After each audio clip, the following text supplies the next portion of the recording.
영화를 통해 마음이 열리는 곳 뒷방 상영관입니다.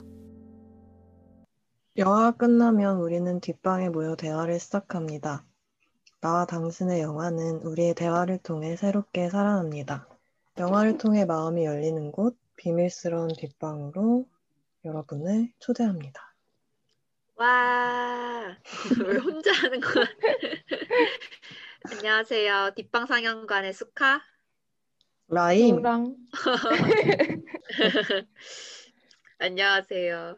저희가 계속 심각해지는 코로나 사태로 인해서 줌 녹음을 진행을 하고 있어요. 그래서 저희가 말하는 게 조금 겹치거나 아니면 조금 지지직거린다고 해도 이 청취하시는 분들의 양해를 부탁드립니다. 이어서 뒷방 상영관이 또 오랜만에 우리 셋이 녹음을 하게 됐는데 뭐 간단한 근황 얘기도 해볼 수 있겠고 요즘 나를 기쁘게 하는 것들이 있는지 이런 거 얘기하면서 편하게 긴장을 풀고 가보도록 하겠습니다. 노랑을 기쁘게 하는 게 뭐가 있나요? 저는 지난주에 서울 아트 시네마에서 에드워드 양 감독 회고전이 있었어요. 아시나요? 네. 에드워드 양 감독 총 작품 편수가 장편은 7개고 단편 포함하면 8개거든요. 근데 그중에 6개를 상영을 했거든요.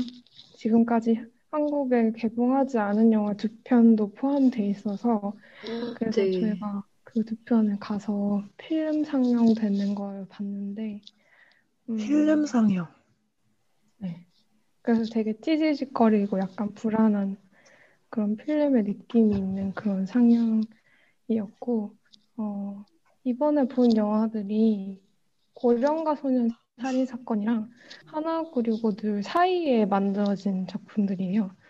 94년도에 만들어진 독립시대랑 96년도에 만들어진 마작이라는 두 영화인데 그거를 딱 보니까 이제 못 본 작품도 있긴 하지만 좀 에드워드 양 감독님 전체 필모의 그림도 그려지고 그 90년대 어떤 작품 하셨는지 알 수 있어서 되게 잘 보러 갔던 것 같고 그리고 요즘 사실 영화관 가는 게 조금 꺼려지기도 하는데 그래도 오랜만에 영화관 가고 또 겨울이고 그러니까 약간 연말 느낌도 나고 그런 게 좋았던 것 같아요. 좋네요. 그러게요. 라임은 어땠나요? 라임을 행복하게 했던 것 아니면 기쁘게? 저는 뭐 항상 그랬지만 저를 요즘 제가 안식을 얻는 것은 음식인데 오. 요즘에 아침을 먹으려고 자거든요. 일찍 자요? 그냥 뭔가 배가 고프거나 그래도 밤에 내일 아침에 뭐 먹어야지 생각하면서 자요. 아, 행복하다. 그 생각. 음. 네. 그래서 아침에 그러면은 그 다음날 네. 되게 후덕 일어나잖아요. 맞아요. 그거 먹어야지 하면서 깨는 거죠. 맞아.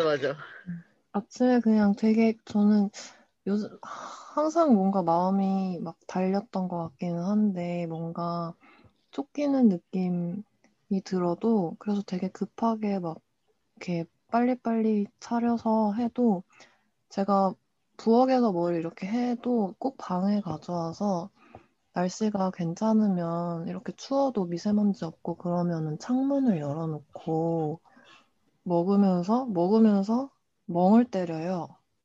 그때가 좋아요. 그냥 계속 그러고 있고 싶은데 그거 먹고 준비해서 나가야 해요. 그 뒤가 좀 괴롭다. 그래도 그 기차를 타고 다니는데 기차 풍경에서 제가 원래는 가는 길에는 출근할 때는 그 책을 읽고 집에 오는 길에는 영화를 보면서 왔었는데 요새 눈이 너무 아파가지고 이제 출근할 때는 기차 밖에 그 풍경을 보면서 멍을 때리거든요. 음악만 들으면서.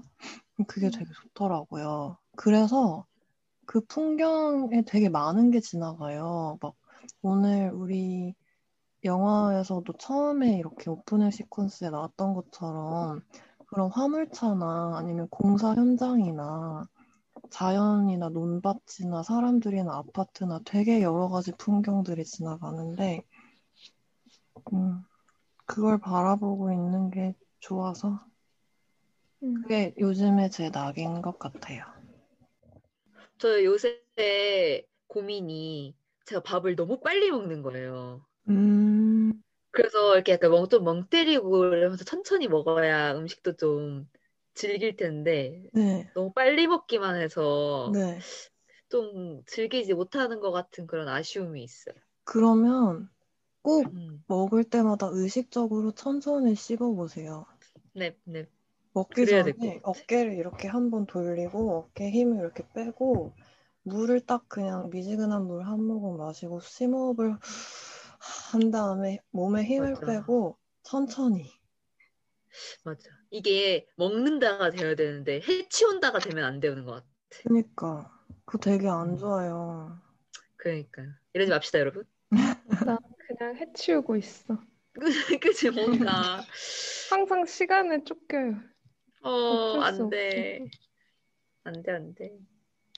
그리고 저는 요새 저를 기쁘게 한 게 그러게 뭔가 좀 매일매일 이어졌으면 좋겠는데 짧게 에피소드 단편 같은 게 좀 정이 들어서 이어지는 그런 걸 하나 보고 싶다. 뭐가 있을까 찾다가 요새 또 그 미국 로앤오더 응. SVU라고 성범죄 수사대 그걸 시작을 했어요. 근데 벌써 시즌 하나를 다 보고 그 드라마에 또 정이 들어가지고 그게 요새 제 삶의 낙인 것 같습니다. 어디 그러네요. 있어요? 넷플릭스? 웨이브. 웨이브? 네, 넷플릭스 왓챠 웨이브 닫습니다. 이럴 수가. 근데 오늘 영화 한국에서 보느라 독점했으면 좋겠어, 차라리. 그러니까 근데 오늘 영화 보느라 시리즈 온도 네이버 어떻게 이렇게 플랫폼마다 다 해야 돼가지고. 그러니까 다 떨어져 음악도 있네. 그런데 근데 음악도. 저는 음악은 유튜브 프리미엄 하나로 몇 분짜리예요? 한 시즌에? 한 편에? 50분. 아, 꽤 짧지는 않은데 또 후딱 가 있는 그런 느낌. 그렇습니다. 저는 요즘 10분, 20분 이상 보는 건 굉장히 부담스러워요. 아니 그러면서 대단하시네요. 막 에드워드 양 유튜브 영화 보시고. 영상을 그렇긴 한데 그러면서 막 유튜브 에드워드 영상을 양을 막 사랑하니까. 10분짜리 막 한꺼번에 3개씩 봐. 3개, 4개씩 봐. 그럼 오, 똑같은데 그냥 유튜브는 그냥 다음 거 자연스럽게 클릭하게 되잖아요. 그죠. 음. 우리 영화 얘기를 하기 전에 저희 뒷방상영관에 대해서 홍보하는 시간을 조금 가질게요. 저희 뒷방상영관 인스타그램이 운영되고 있는 거 아시죠? 요새 다시 아토믹 씨께서 활발히 활동을 하기 시작하셨어요. 그래서 여러분들이 인스타그램에 들어가셔서 그냥 뒷방 쳐서도 나오고 아니면은 골뱅이 영어백 언더바 투 언더바 더 언더바 시네마 치시면 나옵니다. 여기 들어오셔서 우리 영화 상영 일정에 대한 것도 보시고 소개글에 대한 것도 보시고 댓글 달아주셔도 저희가 다 읽고 있으니까 많은 관심 부탁드려요. 그리고 또 뒷방 사연가에 대한 여러분들의 어떤 감상이나 의견이나 피드백 같은 것들 다 받고 있으니까요. 저희 뭐 팟빵에 댓글 남겨주셔도 되고 아니면은 팟빵 공지사항에 떠있는 에스크 주소에 익명으로 남겨주셔도 됩니다. 또 연말을 맞이해서 저희한테 긴 편지를 보내주시고 싶다 하시는 분들은 저희 인스타그램 주소랑 똑같은 주소에 네이버에 메일이 있거든요. 그쪽으로 또 긴 편지를 보내주시면 저희가 다 감사히 읽고 있습니다. 최근에 저희가 또 팟빵에서 보다가 되게 감동적인 댓글 하나 발견했잖아요. 노랑 울고 있어. 어, 거의 울 뻔했어요. 진짜 그 우리 댓글을 다 보고서 울었죠. 저희들 네, 통교 청취자님께서 해주신 그런 댓글인데 저희 다 공유하고서 너무 같이 카톡방에서 흐뭇해했습니다. 정말 감동의 도가니. 너무 거의 감사했어요. 울음바다였죠. 네, 진짜 너무 감사했어요. 감사합니다. 흐흐. 이어서 저희 뒷방 상영관 114번째 상영작은 켈리 라이크트 감독의 웬디와 루시입니다. 이 영화를 선정하게 된 계기가 무엇이죠? 제가 좀 강력하게 주장을 했는데 큰 이유는 없고 켈리 라이카트 감독이 미국 독립영화 씬에서 되게 중요한 감독이라고 누가 그러는 거예요. 음, 그리고 최근에 퍼스트 카우 2019년에 나온 영화인데 이것도 올해의 영화 이런 걸로 꼽는 사람들도 되게 많았고 그리고 이 감독 영화 뭐 이따가 또 얘기하게 되겠지만 미개 지름길, 서툰 우먼, 어떤 여자들 그리고 웬디아 루시 이런 영화들 미셸 윌리엄스도 나오고 해서 되게 보고 싶다고 예전부터 많이 생각했었는데 못 보고 있어서 이번 기회에 한번 보고 싶었어요. 저도 미셸 윌리엄스 배우를 진짜 좋아해가지고 음. 근데 이런 또 역할로 보는 건 처음일 것 같다고 생각을 해가지고 이 영화를 하고 싶었어요. 그래서 너랑과 같이 하게 됐습니다. 왜 좋아해요?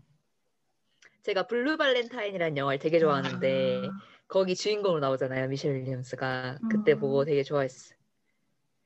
저는 우리도 사랑을까 진짜 좋아해요. 맞아. 그것도 진짜 좋지. 음. Take this words. 그랬군.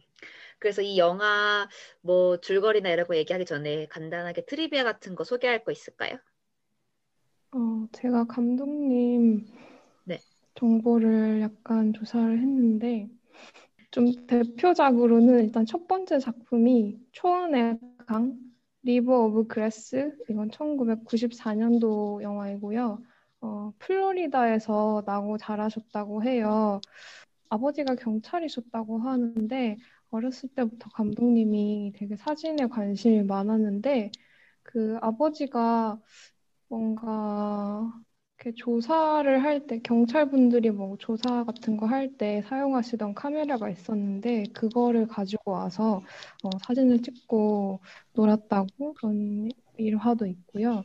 그리고 대표작으로는 올드 조이라는 2006년 영화가 있는데 이걸로 로테르담 영화제에서 미국인 최초로 황금상을 받으셨다고 하고요. 그리고 미개 지름길이라는 2010년 영화가 있고 어떤 여자들이라는 2016년 영화 그리고 퍼스트 카우라는 2019년 영화가 있는데 아까 말씀드렸던 것처럼 퍼스트 카우가 되게 주목을 받고 있는 것 같고 그리고 미개 지름길 같은 경우도 서부극을 여성 서사로 재해석했다 이런 평가도 받았던 걸로 알고 있고 전체적으로 보면 우리 오늘 얘기할 웬디아 루시가 오레곤이라고 미국 서북부 지방 주잖아요.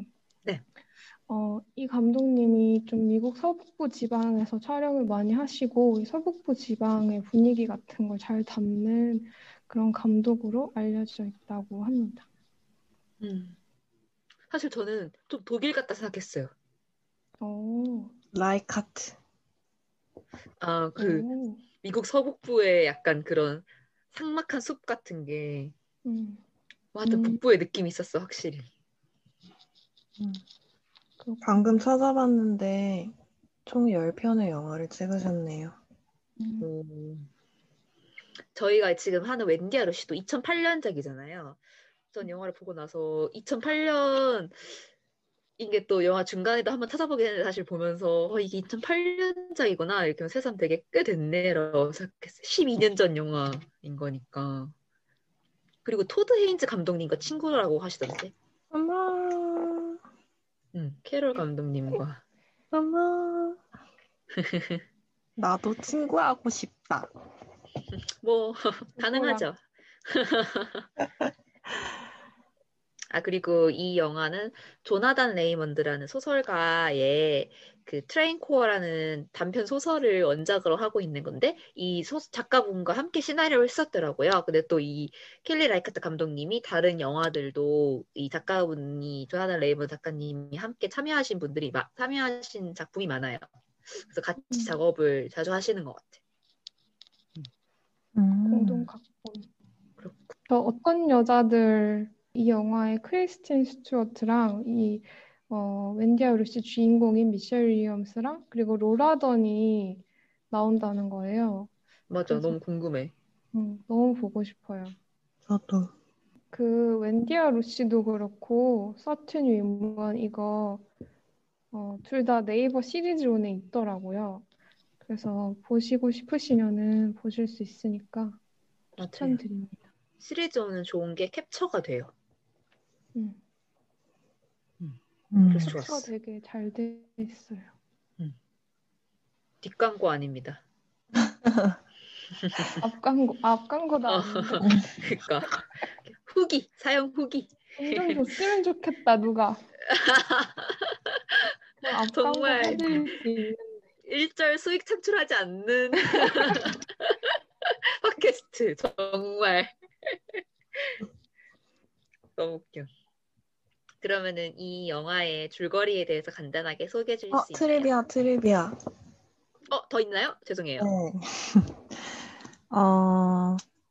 이 영화에서 나오는 루시가 감독님의 실제 개, 루시. 제일 중요한 트리비아를 지금 까먹을 뻔했네.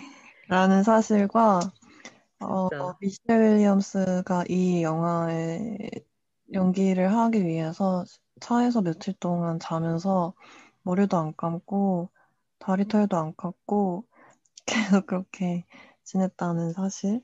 그리고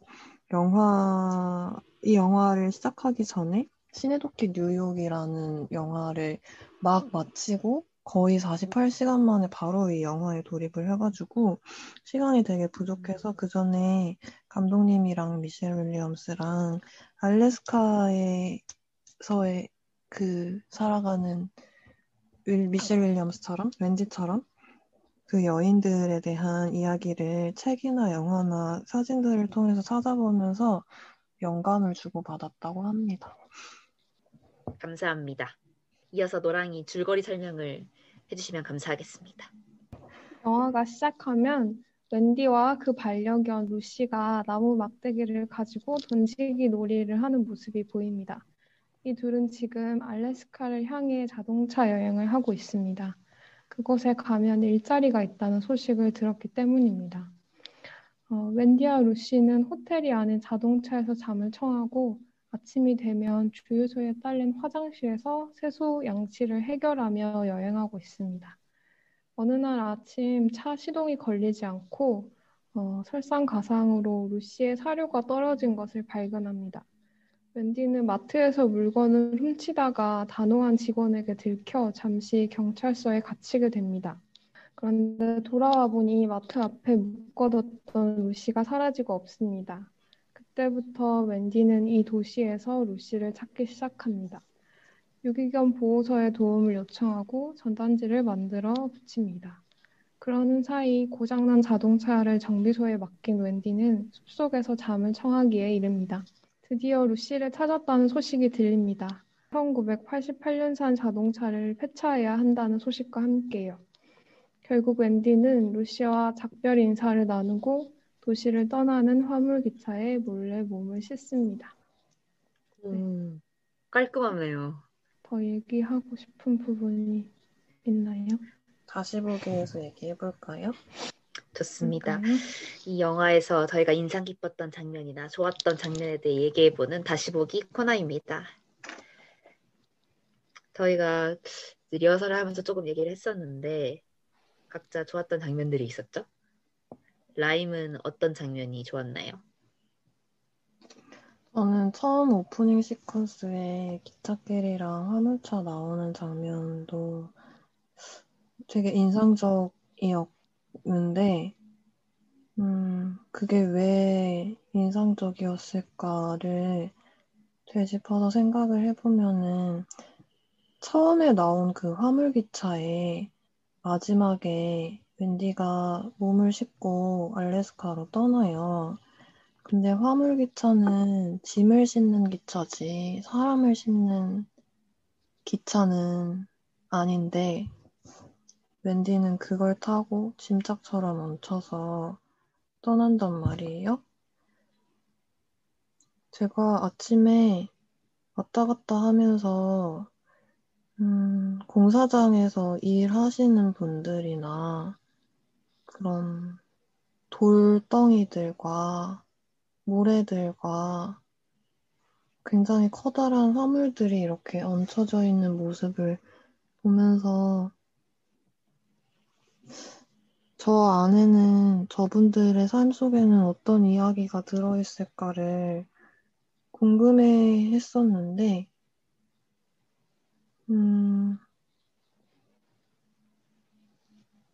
뭔가 얘기가 머릿속에 정리가 안 된 채로 얘기를 시작했는데, 음, 음, 아, 음, 지금 마치 웬디의 허밍 같다. 뭐랄까, 누군가한테는 되게 당연한 것들 있잖아요. 편의점 그 마트 직원한테는 뭔가를 훔치면 당연히 벌을 받아야 되는 거고, 경찰서에 가야 되는 거고, 아니면 우리가 씻고 눕고 잘 수 있는 지붕이 있다는 거. 그리고 차가 고장나면 그걸 고칠 수 있는 돈이 있고, 내가 사랑하는 걔한테 사료를 줄 수 있는 여력이 된다는 거. 누군가한테는 되게 당연한 일상으로 여겨질 수 있는 게 누군가한테는 그게 되게 치명적인 것이 될 수 있고, 남들 다 타는 기차에 자기 몸 하나 싣는 것조차 어려워서 짐처럼 실려가야 하는 상황이 될 수도 있다는 것이 그런, 그런 거를 만약에 우리가 그냥 정말, 이 영화를 보지 않고 혹은 깊이 생각해 보지 않고 그냥 내 삶만 사는 것만으로도 바쁘니까 그냥 살아갈 수도 있잖아요. 근데 이 영화를 봄으로써 나한테는 웬디라는 친구가 생긴 거고, 그래서 우리가 일상에서 마주하는 그런 작은 사건들이나 풍경들에서 내가 어쩌면 지나쳤을지도 모를, 당연하게 생각했을지도 모를 것들을 다시 반추하게 하는, 다시 생각해보게 하는, 거기에 뭔가 조금이라도 더 손을 내밀 수 있게 하는 그런 계기가 되어준 게 아닌가라는 생각을 해봐요. 이 영화의 전체를 아우르는 감상을 나임이 맞아. 처음부터 그게 너무 잘 각자의 말해줬어. 영화관에서 얘기해야 되는 거 아니야? 맞아요. 그래서 저도 첫 시작이 되게 그게 사실 이 영화에서 가장 뭐라고 해야 되지? 상식적인 의미에서 가장 아름다운 장면이잖아요. 다른 장면들 뒤에 아름답다고 얘기할 수 있지만 그냥 딱 봤을 때 그 뒤로 이제 계속 설상가상으로 안 좋은 일이 일어나니까. 그래서 그게 되게 그 장면 바로 뒤에 웬디랑 루시가 되게 아름다운 숲에서 맞아. 정말 초록으로 가득한 숲에서 같이 노는 장면이 나오는데 이 영화에 대한 정보를 전혀 모르고 딱 그냥 보기 시작한 사람들 같은 경우에는 그 두 사람의 모습이 굉장히 행복해 보인단 말이에요. 되게 평화로워 보이고 음. 웬디에게 필요한 전부고 웬디가 가장 편안해하고 지킬 수 있는 세상의 전부인데 그걸 딱 처음에 보여주고 그걸 그걸 왜, 잃어버리는 거예요. 그걸 왜 웬디가 포기할 수밖에 없는지에 대한 음, 설득을 나머지 시간 동안 하는 거지. 음. 음. 그래서 되게 너무 그 처음에 그 시퀀스들이 가장 아름답고 뭔가 사람을 되게 편안하게 만들면서 뒤에서는 뭔가 되게 가장 슬프게 하는 그런 장면들이었던 것 같아요. 그렇죠. 저는 그 장면 보면서 그 카메라가 되게 매끄럽게 따라가지 않고 정말 그 누군가가 이렇게 숲속을 약간 해치면서 몰래 보고 있는 지켜보는 것처럼. 것처럼, 몰래 보는 것처럼. 근데 웬디가 항상 흥얼거리는 노래를 흥얼거리고 있어서 그게 나중에는 웬디였나? 웬디가 뭐 기억하는 장면으로 생각할 수 있나? 그런 생각이 드는데 그 시선이 좀 약간 흔들리고 불안하고 그래서 옆에서 바라보는 것처럼 찍혀서 뭐라 그래야 되지? 좀 뭔가 한 프레임을 걸러서 좀 정면에서 보여주는 게 아니라 옆에서 보여주는 그런 느낌이어서 더 좋았던 것 같아.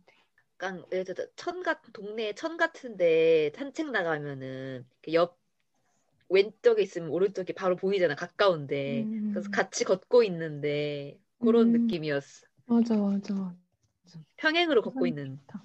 음, 음. 음.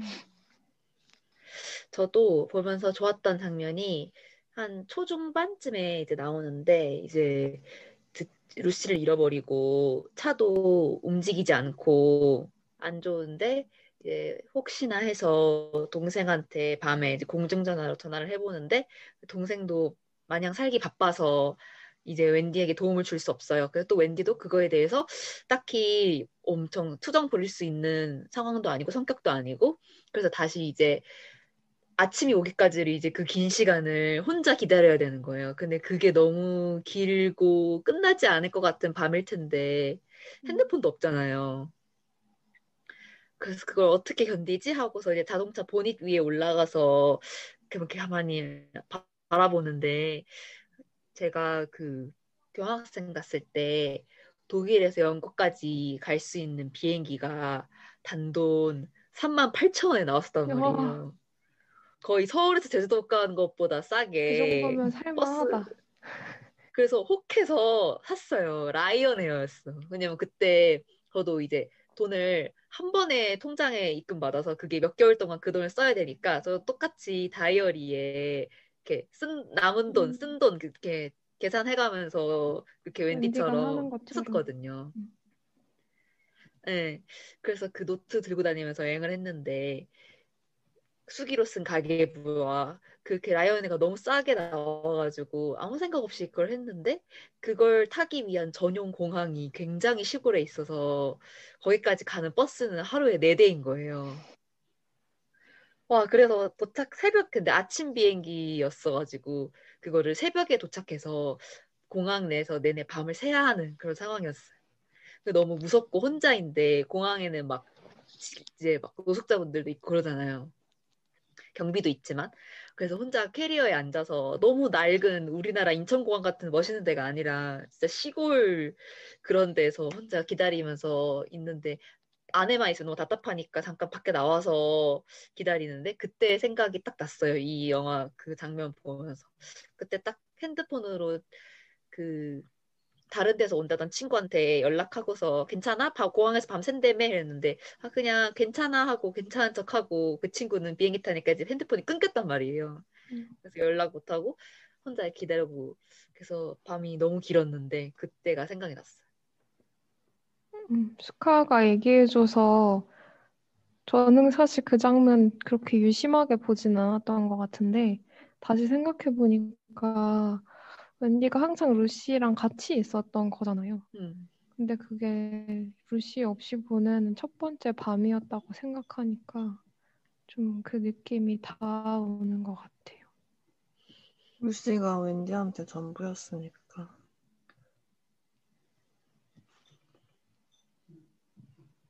슬프군. 또 이어서 노랑이 마음에 들었던 장면은 저는 루시 잃어버리고 나서 마트 직원들한테도 물어보고 주변 다니면서 루시 루시 하고 부르고 찾다가 차에 잠시 돌아와서 앉아 있는데 그때 경비원 아저씨, 그러니까 그 루시가 차를 좀 잠시 세워뒀던 주차장이 있는데 거기 경비원 아저씨가 이 영화에 좀 계속 등장해서 웬디한테 도움을 주는 그리고 따뜻한 말도 건네주는 그런 존재인데 그 아저씨가 말을 걸어요. 괜찮냐고. 근데 그때 그러니까 너무 막 정신없이 막 다니 다닐 때 엄청 긴장하고 숨이 차고 그런 느낌 있잖아요. 근데 본인은 그걸 인지하지도 못하는? 그래서 나중에 뭔가 이렇게 숨을 확 한숨 쉴 때 이제 아, 내가 정말 긴장했구나. 그런 걸 느끼게 되는데 그때 미셸 윌리엄스가 그 몸의 긴장이나 숨의 헐떡임 그런 거를 되게 잘 연기했다고 느꼈어요. 저도 뭐 같이 보면서 그 숨이 느껴졌을 정도로.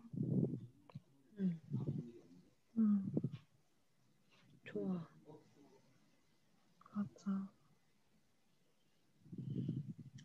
그리고 그 노랑이 말해줘서 알았는데 그 하늘 위로 갈매기 같은 새가 날아가는 장면이 있었다고. 지금 음. 완전 이동 수단을 잃어버린 상태에 처해 있는데 하늘 위로 새가 날아가는 컷이 음. 삽입되어 있었다고.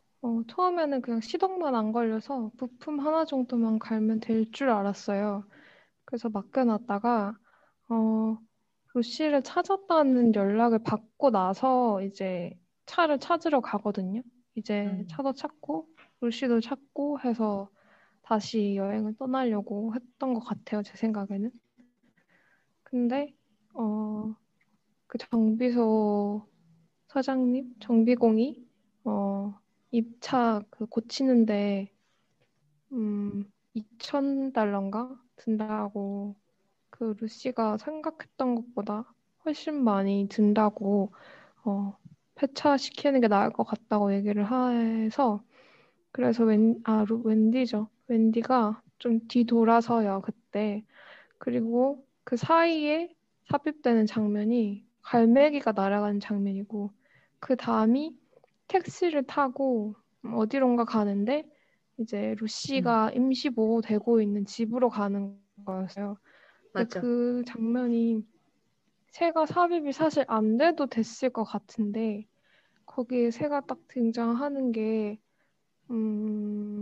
처음에는 이게 뭐지라고 생각을 했어요. 왜냐면 이 영화에 새가 등장을 했나? 그 전에? 그것도 잘 모르겠고 등장을 그리고 합니다. 그게 등장을 해요? 네. 앞에? 앞에 새가 등장을 해요. 그리고 그게 분명히 갈매기인 것 같은데 제가 보기엔 물론 찾아보니까 이 오레곤이 바다랑 붙어 있는 주라고 하긴 하는데 좀 바다 느낌을 못 받았거든요. 근데 갑자기 숲이 맞는 느낌. 음, 갈매기가 나오니까 뭔가 이건 되게 진부한 표현인데 이제 차가 없어졌으니까 내가 새라면 날아갈 텐데 뭔가 그런 근데 그걸 되게 이렇게 말로 하면은 진부한 수사가 되는데 그걸 그냥 딱 그렇게 이미지로 표현을 했나 싶기도 하고 또 뭔가 알래스카에 가면 갈매기가 있을 것 같은 거예요. 생선 통조림 공장에 취직을 한다고 뭐 그런 이야기도 했었고 그래서 알래스카를 떠올리는 건가? 새가 좀 멀리 먼 곳을 떠올리게 하기도 하잖아요. 저는 좀 그런 느낌을 받는데 그래서 그 순간에 좀 그런 이런저런 생각을 해볼 수 있게 하는 이미지였던 것 같아요. 좋다. 그리고 알래스카 얘기를 해가지고 아까 찾아보니까 리허설 할 때 이 오리곤주에서 알래스카까지 가는데 차로 49시간이 걸린대요. 음, 그러니까 막 뭐 엄청나게 많이 미친 듯이 많이 남는 건 아니지만 그래도 꽤 남았던 거잖아요. 이틀을 달려야 되는데 차로 운전하는 시간만. 그래서 그렇게 멀리 있는데 거기 알래스카에 가고 빨리 가야 될 것 같은데 이 영화가 그 화물 기차가 다니는 동네에 위치해 있잖아요. 그래서 영화 중간중간에 계속해서 삑 하고 기차가 지나가는 소리라고 해야 되나? 그런 기차가 여기서 출발한 소리죠. 저는 영화를 보면서 자연스럽게 그게 기차가 그 동네에 도착했다 떠나는 소리라고 생각을 했는데 그래서 그래서 뭔가 계속 제가 답답함을 느꼈어요. 빨리 알래스카로 가야 되는데 어떻게 보면 이게 차를 타고 주인공과 주인공이 가장 아끼는 반려견과 로드무비잖아요. 그래서 떠나야 되고 나는 분명한 목적지가 있는데 그 공장까지 받아 적었잖아요, 수첩에. 근데 계속 못 가고 있고 계속 기차를 놓치는 거예요, 영화 내내. 기차가 계속 떠나버리고 그 소리가 들리고 근데 나중에는 알래스카 갈 때 페리보를 타야 한다고 했는데 그 백고동 소리 같은 거예요. 마치 배가 떠나는 듯한. 그래서 뭔가 계속 이건 떠나야만 하고 그리고 웬디도 영화 속에서 계속 바쁘게 걷고 있긴 한데 결코 그 오리건 동네를 경비 아저씨 앞을 벗어나지 못하잖아요. 그게 약간 되게 괴로웠어요. 저는 보면서. 그걸 더 촉발시키는 게 그런 소리였다고 생각해요. 기차 떠나는 소리. 그게 그 처음에 화물기차 그 오프닝이 하고 웬디랑 그 루시랑 뛰어다니는 숲이 나오고 그 다음에 웬디가 알래스카에 가려면 어떻게 해야 되는지 그런 수첩을 막 밤에 적다가 그 다음날 아침에 깨어날 때 그 화물기찻길 너머의 전선줄에 새들이 앉아 있어요. 음, 새들이 앉아 있어요. 근데 아까 노랑이 말한 거기서는 날아가는 거예요. 음. 그리고 마지막에도 기찻길, 처음에 나왔던 그 기찻길에 웬디는 오른 상태로 숲이 이렇게 삭삭삭삭 지나가면서 끝이 난단 말이에요. 그치. 웬디는 날아간 거예요. 저는 웬디가 알래스카로 갔으면 좋겠어요. 갔겠지? 저는 좀 미국 로드무비 되게 좋아하고, 미국 서부극도 막 엄청 넓은 대평야를 달리잖아요. 그런 영화 엄청 좋아하고, 그리고 미국 자동차 여행에 대한 로망 같은 것도 있거든요. 나도. 근데 이 영화는 여행 영화, 수카가 말한 대로 로드무비 영화인데, 그냥 머물러 한 있어. 도시에 계속 머무를 수밖에 없는 그게 저도 되게 특이하다고 생각했어요. 맞죠. 그래서 그런 생각을 했어요. 기차라는 게 영화에서도 많이 비유적인 그런 물체로 쓰이잖아요. 그리고 그냥 그 영화를 떠나서 기차라는 게 계속 정해진 앞을 향해서 나아가는 거고, 역동적이고, 움직이는 거고, 발전하는 거고, 뭔가 계속 그런 건데, 돈이 없으면 그거에 올라타지도 못하고 계속해서 그걸 놓치고 이렇게 정체되어야만 한다는 그런 느낌을 받아서 그런 걸 느끼게 해주는 것 같았어요.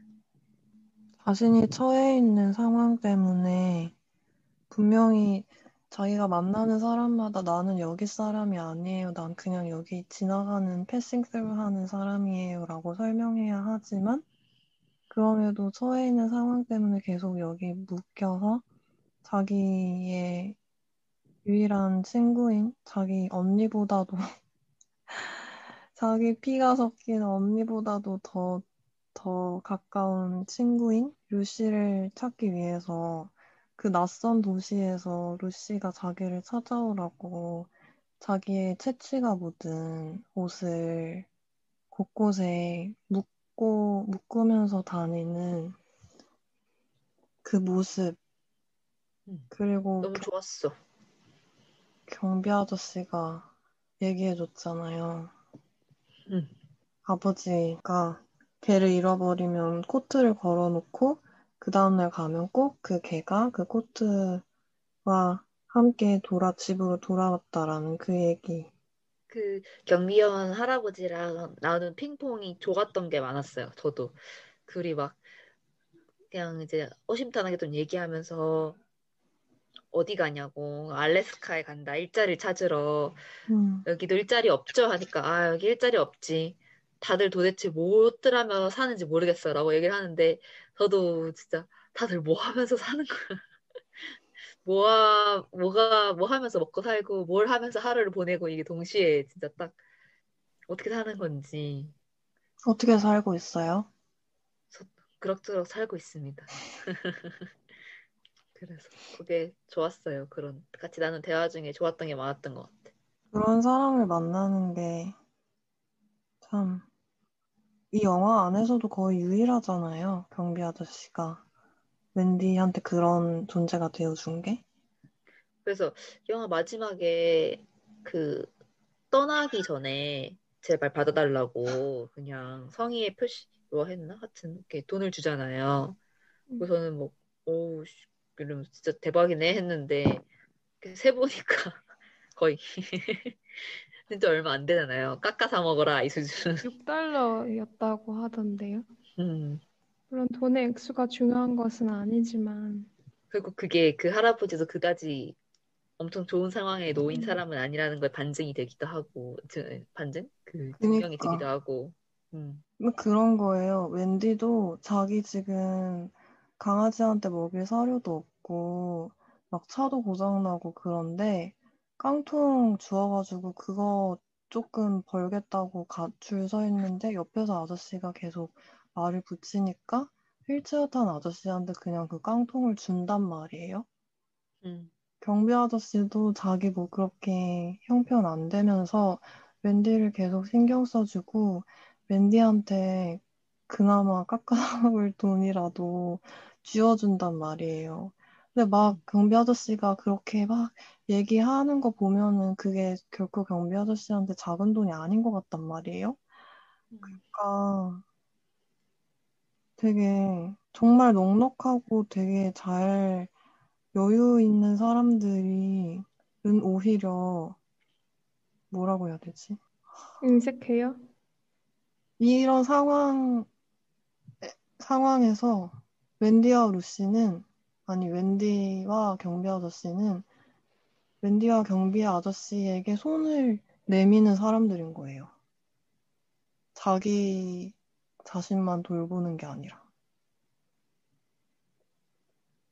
음. 근데 그런 사람이어서 그렇게 사는 걸 수도 있어요. 맞아. 더 설명이 필요해요. 그런 성격에 남을 돌보는 사람이라서 자기의 이익만 챙기지 않았기 때문에 그렇게 그렇게 큰 부자가 되지 자기만 않았을 잘 수도 있다고? 챙기고 이렇게 음. 하는 사람들은 웬디처럼 되지 않았, 애초에 웬디처럼 되지 않을 수도 있다. 뭐 그런 거죠. 음, 씁쓸하군. 근데 웬디도 자기 삶을 선택한 건가? 그죠. 근데 이 영화가 객관, 객, 객관이 뭔지 잘 모르겠지만, 이렇게 처한 상황들을 보면 분명히 어려운 상황들의 사람들인 건 맞는데, 이 영화가 그렇다고 막 엄청 그걸 가난을 쥐어짜서 보여주는 게 아니잖아요. 음, 음. 다 자기 나름대로 자기 삶을 꾸려 나가면서 음, 살고 있는 사람들이고, 음, 그리고 이 영화에 할아버지가 약간 선역으로 등장을 하기는 또 했는데, 또 그렇다고 엄청 막 거기서 갑자기 막 백마탄 왕자처럼 돈을 그렇게 막 주지도 않고, 그렇게 완전 영웅처럼 그리지도 않았고, 그게 또 너무 다른 좋았어. 인물들도, 응? 그게 좋았어요.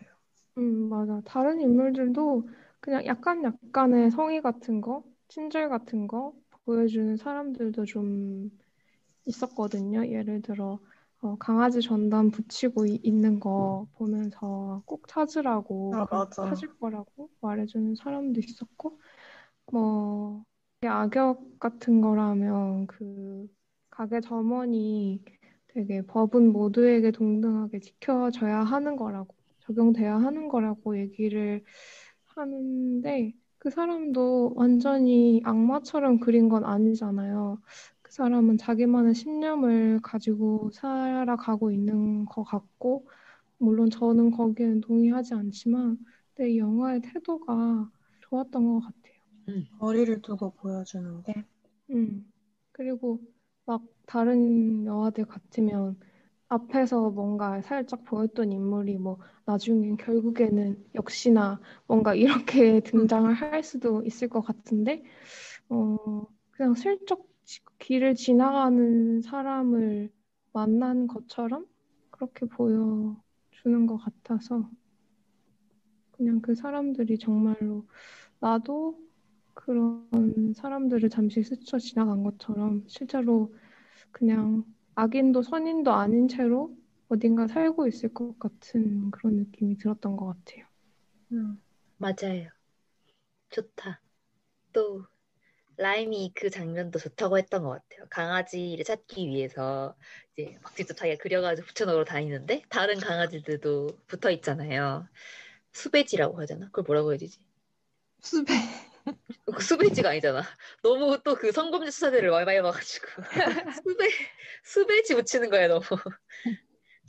뭔가 모르겠네. 그러게요. 그치. 뭐라고 하죠? 강아지를 찾습니다. 네, 그거. 맞습니다.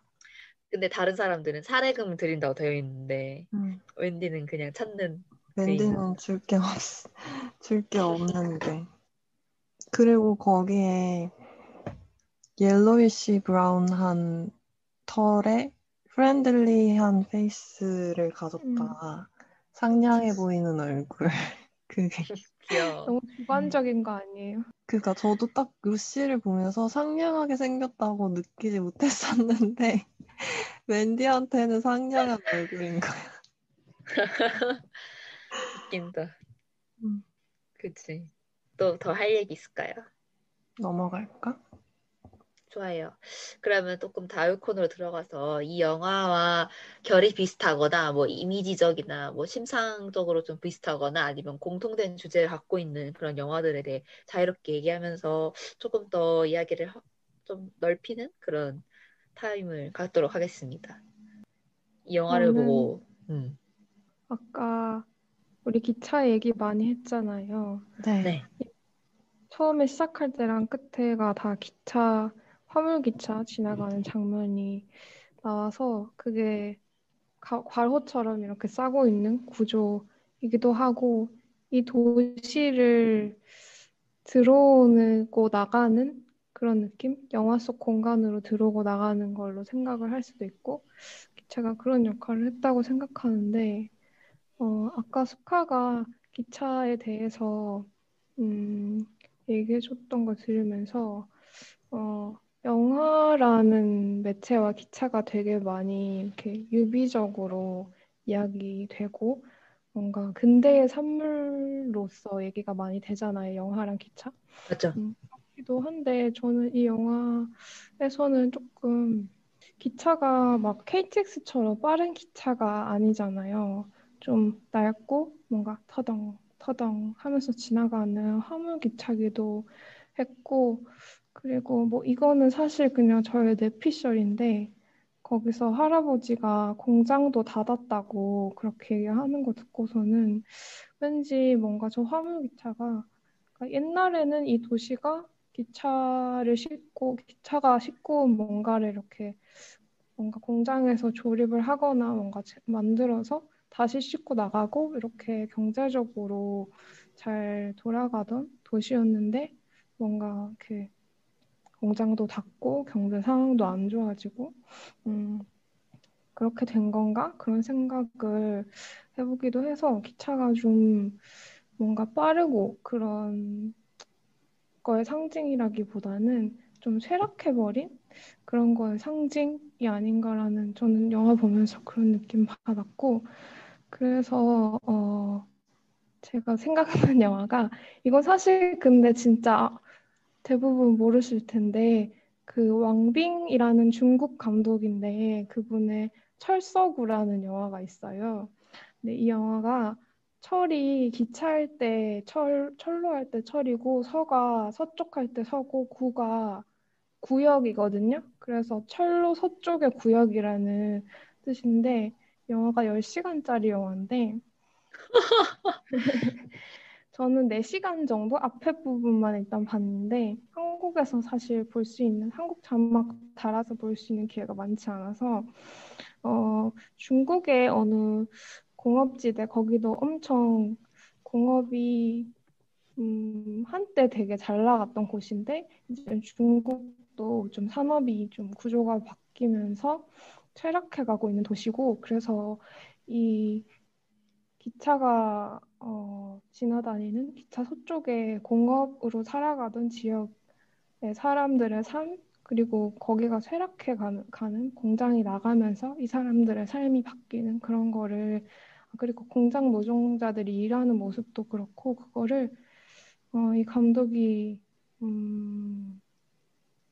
오랫동안 지켜보면서 그렇게 찍은 영화고 특히 생각났던 이유가 이 영화도 처음 시작할 때 기차를 타고 들어가고 나갈 때 또 기차를 타고 그 나오는 건 아닌데 그 기차를 타고 계절이 바뀐 풍경을 보여주는 장면으로 그렇게 영화 앞과 뒤가 쌓여 있어서 좀 이 영화랑 같이 생각이 났던 것 같아요. 다큐멘터리 영화네요. 네, 맞아요. 좋다. 맞아요. 근데 되게 그런 쇠락하고 녹슬고 이런 느낌이 있긴 했어요. 충분히 뛰어서 웬디가 올라탈 수 있는 속도의 기차. 또 다른 생각났던 영화 있나요? 나다니엘 블레이크. 켄 로치 감독님이 사회 중심부에 있는 사람들보다는 주변부에 있는 인물들에게 목소리를 주는 영화를 많이 찍으셨는데, 보는 영화마다 다 울림이 있는데, 나다니엘 블레이크도 제가 그때가 아직도 생각이 나는 게 버스에서 혼자 이렇게 타고 오는 길에 핸드폰을 이렇게 보는데 마지막에 진짜 펑펑 울었던 영화인데 저는 아, 거의 그거 보고 탈수가 올 것 같았어요. 네, 뭐, 나를 쥐어짰어, 영화가. 진짜 너무 고통스러웠어. 그러니까 여기에서의 그 웬디와 경비 아저씨와의 관계보다는 더 깊은 유대 관계가 그 다니엘과 그 여자 인물 사이에서 이루어지긴 하는데, 그쵸? 더 드라마 했지. 그쵸. 나다니엘은 2016년 영국 영화고 우리가 얘기하는 웬디와 루시는 2008년 미국 영화기는 한데 좀 우리가 어차피 같은 세계의 자본주의 속에서 살고 있잖아요. 그래서 뭔가 비슷한 것들을 보여준다고 생각했던 부분이 나다니엘 블레이크에서 이제 다니엘 블레이크 씨를 가장 괴롭히는 걸로 나오는 게 물론 좀 몸이 아프시고 그렇기는 하지만 음, 행정 시스템, 영국의 맞아. 행정 시스템이 뭔가를 신청을 해야 되는데 인터넷으로 자꾸 신청을 하라고 하는데 이분은 나이가 드신 분이니까 그게 어렵고 그리고 뭐 어디 가서 신청을 하려고 하면 엄청 오래 기다려야 되고 신청을 했는데 또 뭐가 안 돼서 다른 걸 또 신청해야 되고 이게 과정이 너무 복잡한 거예요.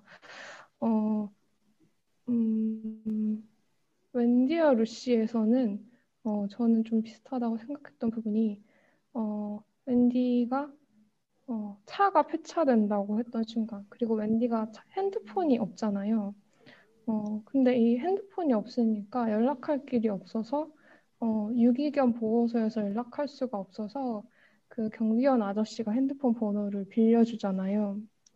그리고 차 같은 거는 뭐 그냥 있어도 되고 없어도 되는 거라고 누군가는 생각할 수도 있지만 어떤 삶을 살아가느냐에 따라서 차가 좀 필수적으로 필요한 사람도 있고 또 미국 같은 경우에는 정말 차가 없이는 살 수가 없는 구조라고 너무 넓은 땅에 대중교통이 시스템은 잘 안 되어 있는 그런 곳이라서 뭔가 이게 소유의 문제일 수도 있지만 사실은 어, 인간이 살아가는데 필요한 필수적인 것인데 그걸 개인이 돈으로 해결해야만 하는 그런 거를 보여준다고 생각을 했었는데 그러니까 웬디도 핸드폰이 없으니까 뭔가 필수적인 부분이 안 되는 거고 그 다니엘 블레이크 씨도 이 온라인 세상에서 접촉할 수 없다라는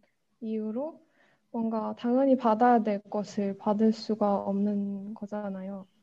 근데 그거 보면서 되게 우리는 핸드폰 되게 편하게 사용하고 이거 못 사용하면 좀 이상한 거? 그냥 너무 당연한 건데 좀 누군가에게는 그렇지 않을 수도 있다라는 생각을 해봤던 것 같아요. 맞죠. 그러니까 저도 그런 게 되게 엄청 짜증나잖아요. 내가 A가 안 돼서 A를 잘해보려고 하는데 그러려면 B가 필요하고 B를 하기 위해선 C를 해야 하고 이런 것들 있잖아요. 맞아. 이 영화에서 그런 얘기를 해요. 주소가 없으면 취직을 못하고 핸드폰이 맞아. 없어도 취직을 못한다. 맞아. 그리고 직업이 없으면 또 직업을 못 찾는다. 뭐 그런 얘기도 하는데 맞아. 정말 그런 것 같아요. 취직을 해야지 집을 사고 핸드폰을 사고 할 텐데 그게 안 되니까. 그게 웃긴 거지. 감옥에서도 애초에 그럴 돈이 있었으면 감옥을 안 들어갔을 텐데 음식을 안 훔쳐서 무섭거든요. 신용카드도 된다고 하고. 그래서 제가 그러고 보니 이게 웬디가 선택한 삶이기도 하지만 선택하지 않은 삶일 수도 있다는 그죠. 얘기를 한 것 같아요. 그죠? 그걸 선택의 문제로 돌리는 것 자체가 그쵸. 이미 구조가 잘못된. 그리고 저는 또 생각났던 영화가 있는데 이거는 제가 지난 9월에 있었던 서울국제여성영화제인가?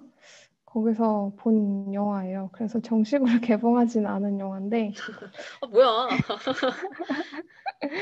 근데 되게 좋은 영화라서 나중에 언젠간 혹시나 하겠죠. 개봉을 안 하더라도 뭐 웬디아 루시처럼 올라와 있을 수 있는 거지. 인터넷으로 요즘은 그렇게 많이 되니까 보실 수도 있을 것 같아서 얘기를 하면은 일단 머머라는 그러니까 영어로 하면 뭔가 우월거림 뭐 그런 거고 심장박동 잡음 뭐 그런 뜻도 가지고 있는 그런 제목의 영화이고 캐나다 출신의 헤더 영 감독의 영화인데 이 영화가 생각이 났던 이유가 웬디와 루시에서도 이 웬디 사람과 강아지, 사람과 동물 사이의 관계가 되게 중요하고 또 중간에 이제 루시 잃어버려서 동물 보호소에 가서 그 보호소 안에 있는 강아지들을 쭉 둘러보는 장면이 있잖아요. 네. 이 머머에서도 그렇게 유기견 보호소 장면이 계속 등장을 해요. 이분이 알코올 중독이 있으셔가지고 약간 재활 차원에서 그 보호소에서 일을 하면서 재활을 하는 그런 프로그램인가 봐요. 캐나다에 있는. 그래서 그걸 하시게 돼서 이 머머라는 영화에서 좋은 점은 이 동물을 잡는 그런 구도와 비율을 그대로 사람이랑 똑같이 잡아서 뭔가 제가 보기에는 이 동물과 사람을 조금 우리가 생각하는 그 구분을 좀 다르게 보게 만들려고 하는 그런 의도가 있었다라고 느낀 작품이었고 동물을 되게 정면으로 많이 보게 되는 영화거든요.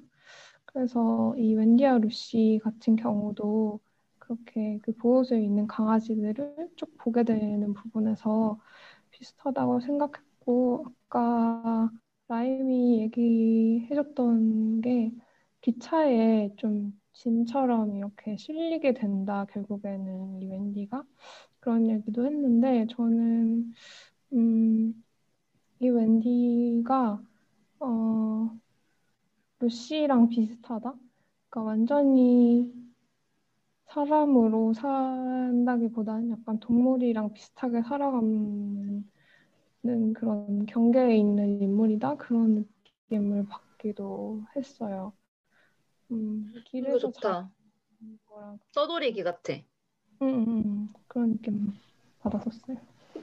저는 보다가 그냥 자연스럽게 아니에스 바르다의 방랑자도 생각이 났는데 혹시 그 영화랑은 어떻게 다른 것 같아요? 어떻게 비슷한 것 같아요? 음, 음, 방랑한다는 거? 그죠? 저도 그냥 어쩔 수 없이 생각이 나는 것 같아요. 그 영화. 웬디는 아까 우리가 얘기했던 것처럼 약간 자의반 타의반?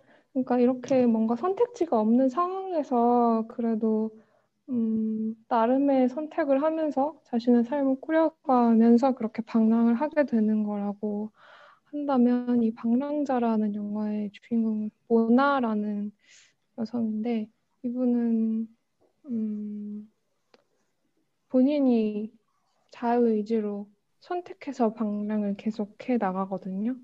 음, 어, 그리고 저는 이 영화는 사실 이 모나의 삶을 보는 다른 인물들이 모나를 어떻게 평가하고 거기에 막 말을 얹잖아요. 너 그렇게 살면 안 된다.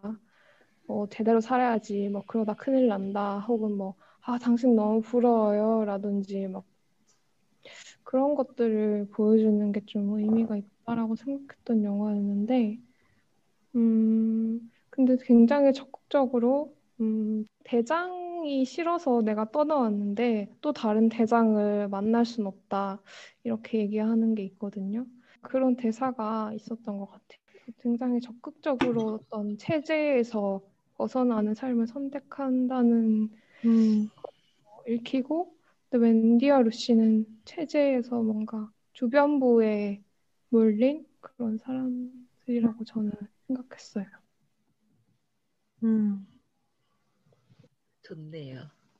방랑자도 그렇고, 방랑자를 보고 내가 모나에 대해서 어떻게 느꼈는지, 어떤 생각을 했는지를 얘기해보는 것도 재밌을 것 같고, 웬디의 삶에 대해서도 우리가 어떻게 생각했는지 보는 사람들마다 좀 다를 것 같아요. 되게 불쌍한 사람으로 볼 수도 있을 것 같고, 느끼는 감정도 조금 정도의 차이가 있을 것 같고, 또 뭐 혹은 뭐 저렇게 뭐 살면 안 되지. 쟤는 뭐를 뭐라고 하더라. 그런 뭐 도덕적 해이 같은 걸 했으니까 저렇게 됐겠지. 뭐 그렇게 얘기하는 사람이 있을 수도 있을 것 같고, 좀 그런 생각이 드네요. 이런 삶을 보는 사람들마다 어떻게 느낄 것인지. 음. 방랑자를 보는 노랑은 어땠어요? 저요. 음, 글쎄요. 근데 저는 항상 뭔가 로드무비에 대한 로망이 있거든요. 되게 자유롭고 싶고, 뭔가로부터 벗어나고 싶고, 그런 생각을 많이 했는데, 근데 요즘은 어딘가에서 벗어나서 내가 어디로 가고 싶은지 그런 생각을 더 많이 하는 것 같아요. 좀 더 내가 삶의 주장을 잡아야지.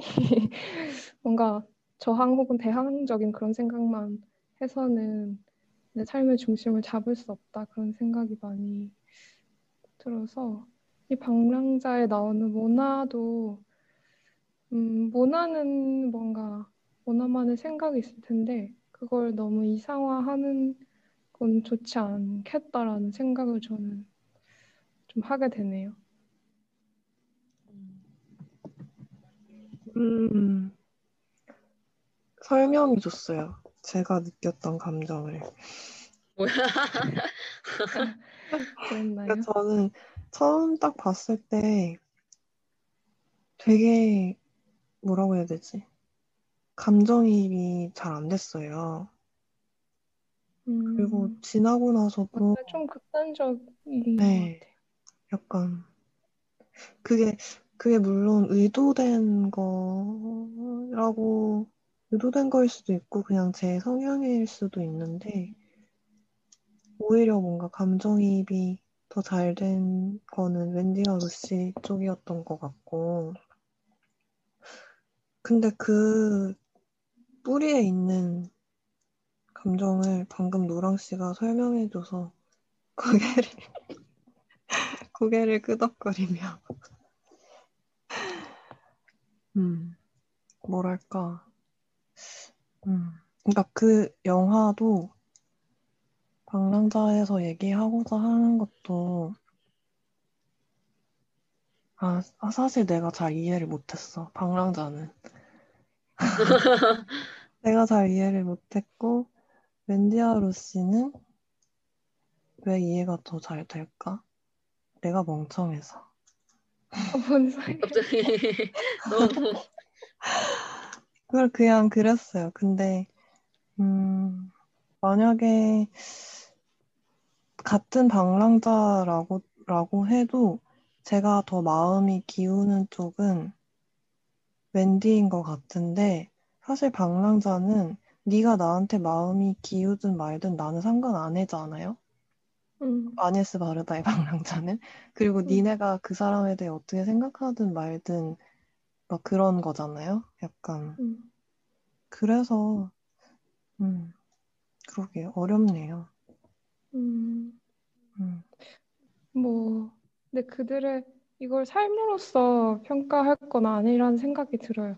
웬디가 좀 더 친근하게 느껴지고, 웬디는 정말로 어딘가에 그런 삶이 존재할 것만 같은 그렇게 만들어 놓은 영화고, 근데 방랑자는 좀 더 뭔가 실험적인 영화죠.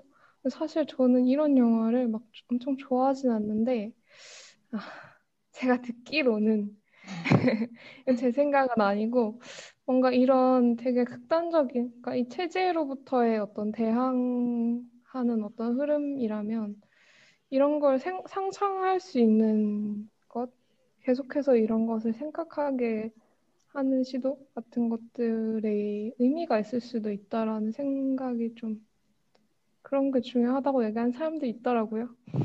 음, 그, 그것도 공감이 된다. 맞아. 어떤 면에서는 또 부러운 사람이에요. 체제 바깥에서 완전히 독립된 삶을 살 수 있다는 것도. 근데 그게 되게 외로워 보이는데. 근데 그것도 상관 안 하겠죠? 문화는. 여튼 그렇습니다. 하나만 더 얘기를 하면은 네, 그 이옥섭 환영합니다. 감독님의 선인장이라는 영화가 있거든요. 처음 들었어. 이거는 유튜브에 들어가시면은 누구나 보실 수가 있습니다. 어? 음, 잠시만요. 제가 지금 제목을 잘못 기억하고 있나? 걸스톤탑이라는 걸스톤 팝? 음, 영화네요. 근데 이 아, 영화에서 선인장이 되게 중요해가지고 이 영화는 5분짜리예요.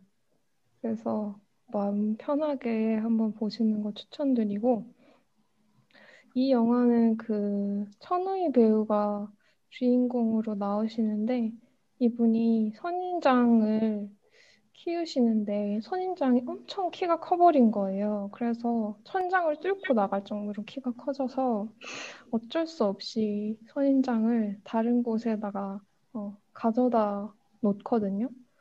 근데 제가 자세하게 기억이 안 나는데 뭔가 이렇게 마음의 변화가 생겨서 그 선인장을 다시 가지고 오게 되는 그런 영화 그런 이야기인데 저는 이 영화 보면서 내 마음이 좁아서 내 마음이 실제로 뭔가 여유가 없이 좁을 때가 있잖아요. 그럴 때는 내 마음속에 아무것도 들여놓을 수 없다고 생각을 하고 그런 생각을 하게 되는데 그게 좀 음, 다 핑계일 수도 있겠다. 그래도 뭔가 방법을 찾을 수 있지 않나? 이런 생각을 하게 만드는 영화였거든요. 음, 제가 하는 말이 너무 이해가 안 되시거나 그러신가요? 되게 이해 잘 돼요. 아, 네. 네. 근데 이제 웬디와 루시 같은 경우에도 음, 이 웬디가 사실 강아지를 키우기에는 되게 힘든 상황인 거는 맞는 것 같아요. 자동차를 계속 타고 다니고, 사료를 살 돈이 없어서 마트에서 도둑질을 하다가 결국 들키어서 그렇게 경찰서까지 가게 되는 건데, 그래서 이제 자동차를 폐차해야 된다고 그런 소식을 들었을 때 결국에는 웬디가 루시를 포기를 하게 되잖아요. 음, 근데 그래서 그런 뭔가 이렇게 반려견과 함께하는 나한테 가장 따뜻하고 중요한 존재인데도 이게 불가능해지는 상황이 되는 것이 좀 안타깝기도 하지만 또 그럼에도 웬디는 결국 루시가 안전하게 잘 있다라는 걸 끝까지 확인을 하긴 하잖아요. 그죠? 그리고 마지막 인사도 하고 그래서 본인의 책임을 질 수 있는 데까지는 그래도 다 졌다고 말할 수도 있을 것 같아요. 그러니까 이게 포기라기보다 자기만큼의 책임을 진 거죠.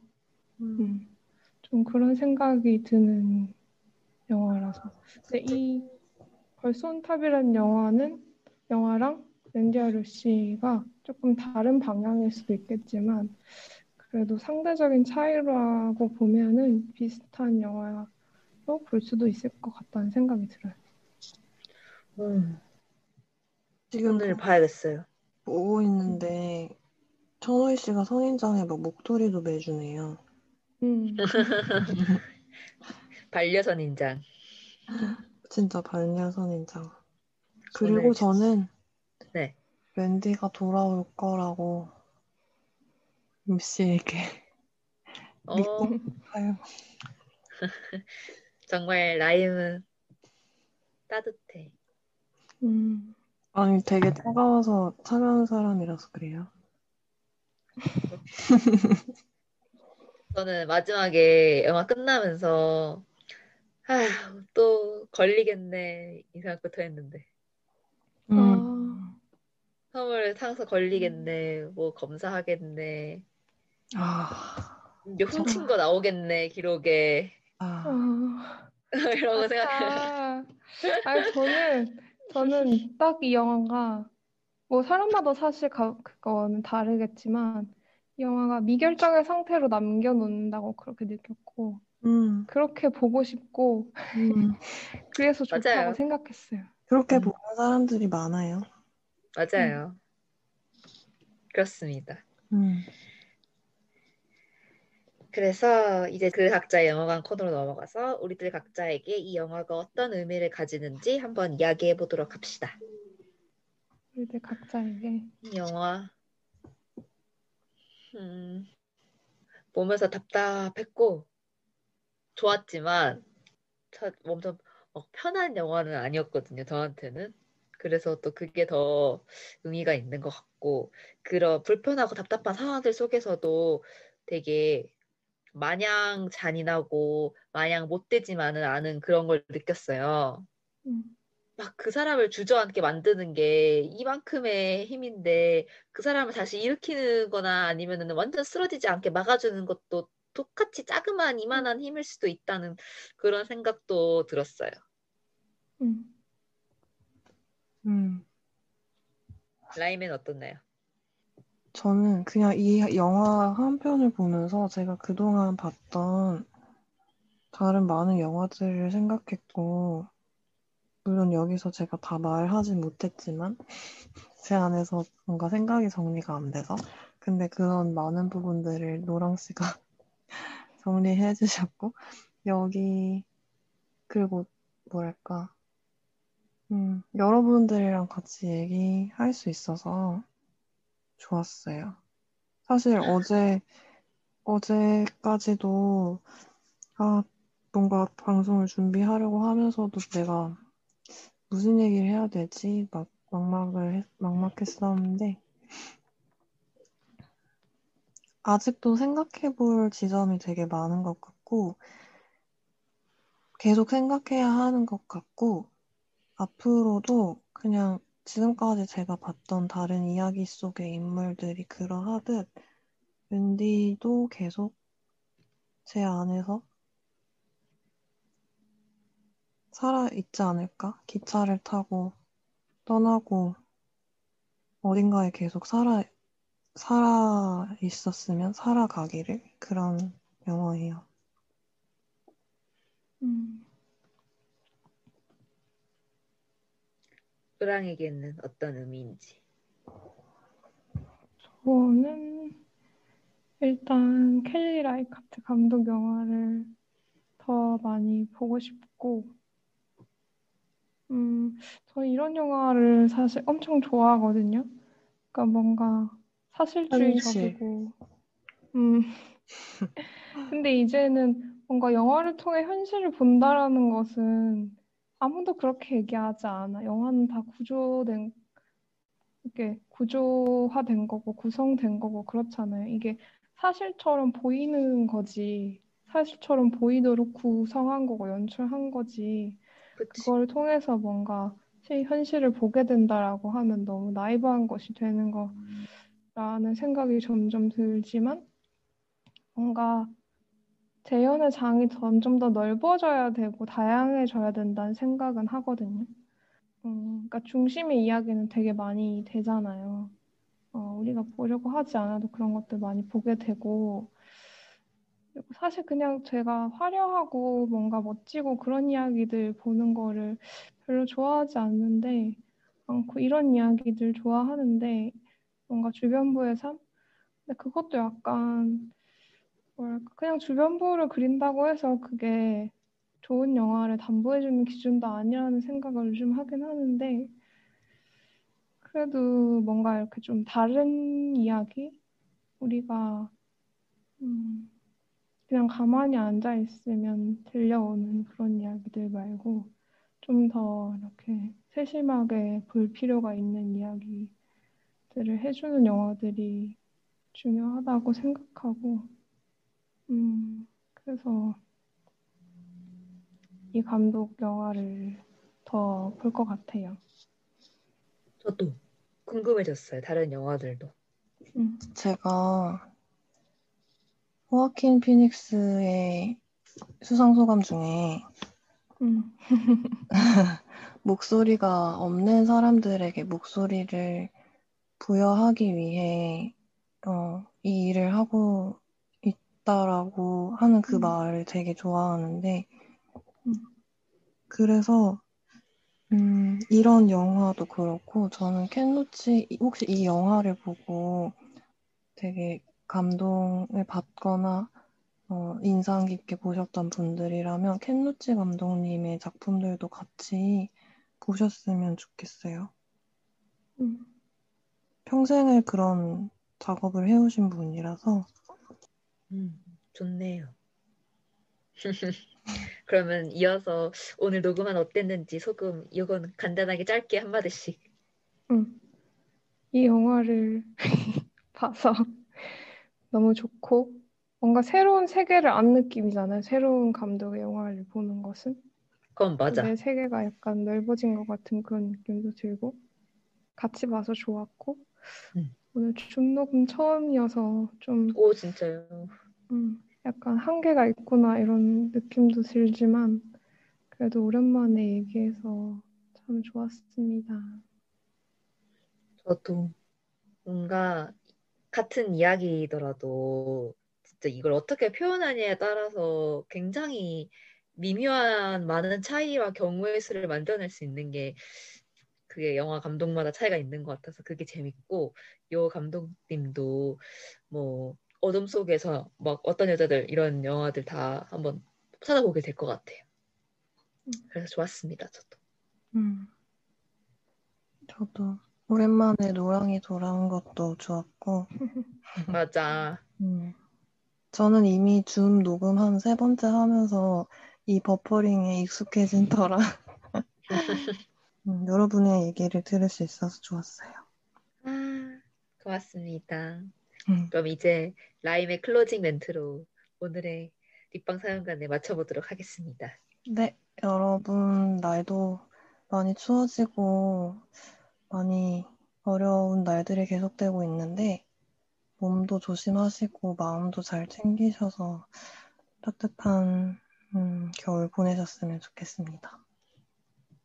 상영이 끝났으니 계단 조심하셔서 천천히 나가주시기 바랍니다. 다음 영화도 기대해주세요.